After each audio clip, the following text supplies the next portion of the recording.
কর্মী খুব সংক্ষেপে আমাদের কথা শেষ করব। আসলে আপনারা জানেন যে আল্লাহ ছাড় দেয়, ছেড়ে দেয় না, তাই না? এক কথায় বলতে গেলে আমাদের এই যে 15 বছর 16 বছর যে সরকার প্রধান হাসিনা দাপটের সাথে দেশ চালাইছে, সেই হাসিনা কিন্তু পালাইতে বাধ্য হয়েছে। তাহলে আমরা যে যাই করি আল্লাহকে স্মরণ রেখে, আল্লাহকে হাজির নাজির রেখেই করা উচিত, তাই না? হাসিনা এই দেশ থেকে ক্ষমতার থেকে নামবে, এটা বাংলাদেশের মানুষকে আমরা বিশ্বাস করাতে পারিনি। তার দলের নেতা কর্মীরা তো তাকে একেবারে চিরস্থায়ী বন্দোবস্ত করে দিয়েছিল, অথচ তার কিন্তু নামা না শুধু পালাতে হয়েছে।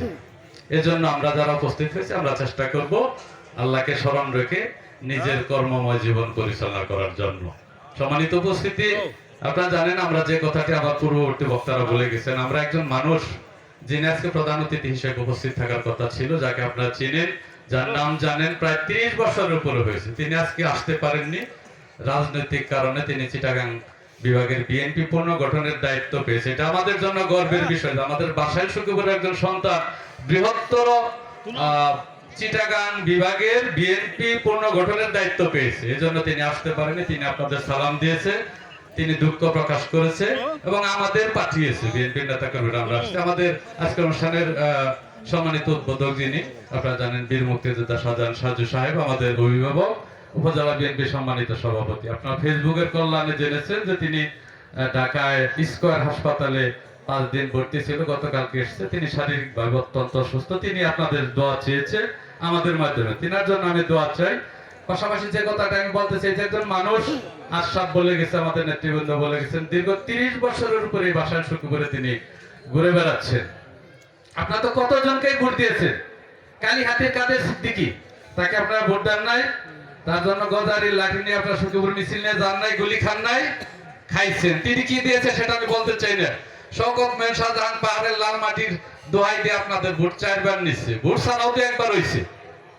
তাকে আমি অসম্মান করতে চাই না। তার ছেলে জয়, পিচ্ছি জয় আমরা যাকে কইছি, আরো খারাপ কথা অনেকে বলছে, সেও কিন্তু আপনাদের ভোটে নির্বাচিত হয়েছে, ভোট ছাড়াও নির্বাচিত হয়েছে। ওই নামা এলাকার অ্যাডভোকেট জোয়াহের, তিনি সখীপুরের কোন মানুষের সাথে তার রাজনৈতিক সম্পর্ক, পারিবারিক সম্পর্ক ছিল না, তিনিও রাতের ভোটে এমপি হয়েছে। জমিদার গত আপনারা কতবার ভোট দিয়েছে? তো একটা মানুষ 30 বছরের উপরে আপনাদের এই যে ভালোবাসা পাওয়ার জন্য তিনি খেদমত করছেন। আমাদের সাধক কবি লালন সাহেব একটি কথা বলে গেছে, যেটা আমরা সকলেই জানি, মানুষ বদলে সোনার মানুষ হবি। যারা আমাদের প্রখ্যাত বাউলরা সব আসলে বলে থাকে, আমরাও জানি। এই যে একজন মানুষ প্রায় 3 যুগ আপনাদের ভালোবাসা পাওয়ার জন্য তিনি নির্বাচনে 2 বার দাঁড়িয়েছেন, পাস করতে পারেননি। পরের 16 বছর তো এই দেশে কোনো নির্বাচন হয় নাই। নাসির বলে গেছে রাতে ভোট হয়েছে, মৃত মানুষ আইসা ভোট দেওয়া গেছে, এই জন্য তিনি নির্বাচন করতে পারেন, পাস করেনি। তিনি কিন্তু আপনাদের ছেড়ে যায়নি।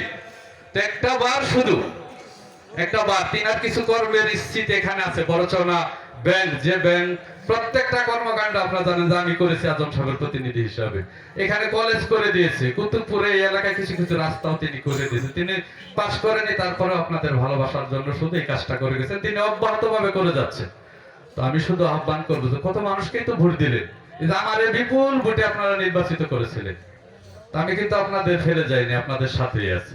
আজম সাহেব 30 বছর পরীক্ষা দিচ্ছে, সে পরীক্ষা সে কেমন কামলা, তাকে দেখার জন্য হলেও একটিবার আপনাদের ভোট দিবেন, আপনারা দিবেন। কারণ ভোট কাউকে না কাউকে তো দিতেই হবে। আর আমরা সকলেই জানি আগামীতে বাংলাদেশের বড় দল হিসেবে বিএনপির সরকার গঠনের একটা সমূহ সম্ভাবনা তৈরি হয়েছে এবং সরকার গঠন করলে তিনি মন্ত্রী হবেন। বাংলাদেশে বিএনপির এখন 20 জন নেতার মধ্যে তিনি একজন। এই জন্য মন্ত্রী হলে আমরা কিছু উন্নয়ন আপনাদের এই নেতৃবৃন্দের মাধ্যমে আমরা করে দিতে পারবো। এই জন্য বলবো যে তিনাকে একটাবার আপনারা ভোট দিয়ে নির্বাচিত করবেন, ইনশাল্লাহ আপনাদের কর্মকাণ্ড দেখে পরবর্তীতে ওনার জন্য আমরা ভোট চাবো, নইলে চাইতে আসবো না।